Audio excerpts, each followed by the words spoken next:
One of my students asked me if I could help him learn how to play guitar solo parts over blues chord progressions, rock chord progressions, jazz chord progressions, all different kinds of styles. And it really is all the same. So guitar solo parts or soloing over these types of things are all you have to really learn is scales. So it's really good to start with a simple major scale. Learn your G major scale. Learn what you have to do to move it up the neck to become other scales. So if you can play a G major scale, you move it to the 5th fret and you move the same pattern and it becomes an A major scale.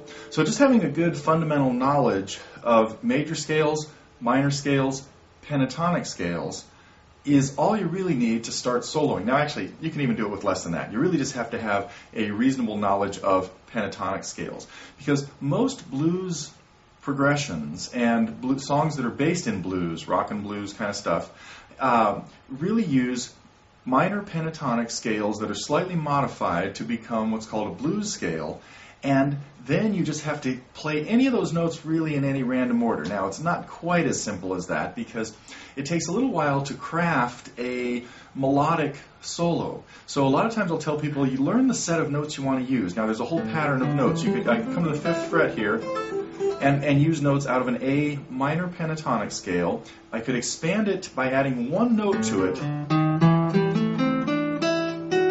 and make it a blues scale. And now I just have to take a small set of those notes, not all of them, only like 4 or 5 or 6, and put them together to make something kind of melodic. A little lick like that could turn into a whole song by some of the blues masters, John Lee Hooker, later guys, B.B. King, and all that kind of stuff too. But it's very simple to just follow the chord progression, understand what key it's in, and then use those notes out of the blues scale or the minor pentatonic scale to create your lead.